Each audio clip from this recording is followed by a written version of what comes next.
பகவத்கீதை கூறும் அற்புதமான வாழ்க்கை போதனைகள், மிகவும் முக்கிய அறிவுரைகள்.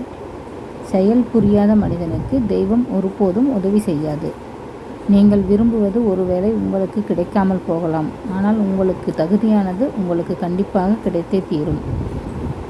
மகிழ்ச்சிக்காக நீ வீணாக்கிய தருணங்கள் எல்லாம் வீணானவை அல்ல. சண்டைக்கு பின் வரும் சமாதானத்தை விட என்றும் சண்டையே இல்லாத சமாதானம்தான் வேண்டும். எல்லா துன்பங்களுக்கும் 2 மருந்து உள்ளது. ஒன்று காலம், இன்னொன்று மௌனம். இரகசியத்தை வெளிப்படுத்தியவனுக்கும் துக்கத்தை வெளிப்படுத்தாதவனுக்கும் மனதில் நிம்மதி என்பதே இருக்காது. எதை இழந்தீர்கள் என்பது முக்கியமல்ல, என்ன மிச்சம் இருக்கிறது என்பதுதான் முக்கியம்.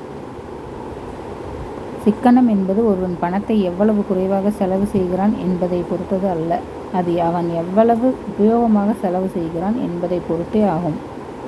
மகிழ்ச்சி என்ற உணர்ச்சி மட்டும் இல்லாவிட்டால் வாழ்க்கை என்பது சுமக்க முடியாத பெரிய சுமையாக இருக்கும். சலித்துக் கொள்பவன் ஒவ்வொரு வாய்ப்பிலும் உள்ள ஆபத்தை பார்க்கிறான். ஆனால் சாதிப்பவன் ஒவ்வொரு ஆபத்திலும் உள்ள வாய்ப்பை பார்க்கிறான். நம்பிக்கை குறையும் போது ஒவ்வொரு மனிதனும் நெறியற்ற கொள்கையை மேற்கொள்கிறான். நம்முடன் வாழ்வோரை புரிந்து கொள்வதற்கு முதலில் நம்மை நாம் புரிந்து கொள்ள வேண்டும். அதிகம் பேசாதவனே உலகம் அதிகம் விரும்புகிறது. அளந்து பேசுபவனை உலகம் அதிகம் மதிக்கிறது. அதிகம் செயல்படுபவனையே கைகூப்பி வணங்குகிறது.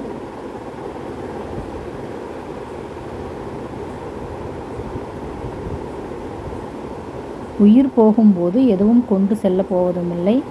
ஆகவே அதிக சிக்கனம் அவசியமில்லை.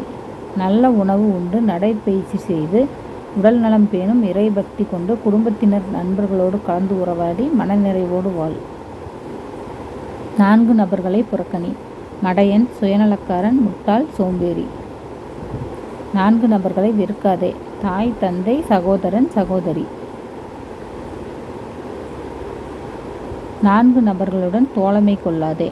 பொய் பேசுபவன் துரோகி, பொறாமைக்காரன், கௌரவம் பிடித்தவன்.